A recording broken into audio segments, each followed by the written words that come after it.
یہ کہانی ہے ایک ایسے بزرگ کی جن کے خاندان نے پاکستان بننے کے وقت ہندوستان سے ہجرت کی اور وقت کے ساتھ کوئی فیصلہ آباد جا بسا، کوئی لاہور اور کوئی کراچی، مگر ان کی زندگی کا سفر آ کر لالیاں میں ٹھہرا۔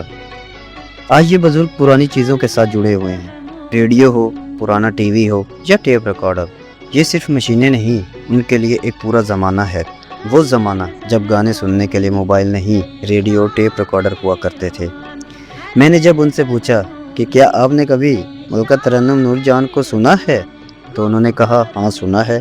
شاید آج کی نسل کے لیے یہ صرف ایک نام ہو، لیکن ان کے لیے یہ ایک ایسا دور ہے جسے انہوں نے اپنی آنکھوں اور کانوں سے جیا ہے۔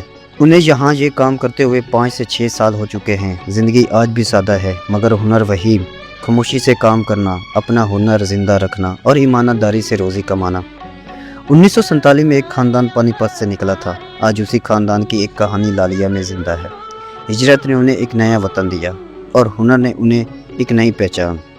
شاید یہی پاکستان کی اصل کہانی ہے کہ لوگ صرف سرحد پار کر کے نہیں آئے تھے، وہ اپنے ساتھ اپنی یادیں، اپنے ہنر اور اپنی پوری ایک دنیا بھی لے کر آئے تھے۔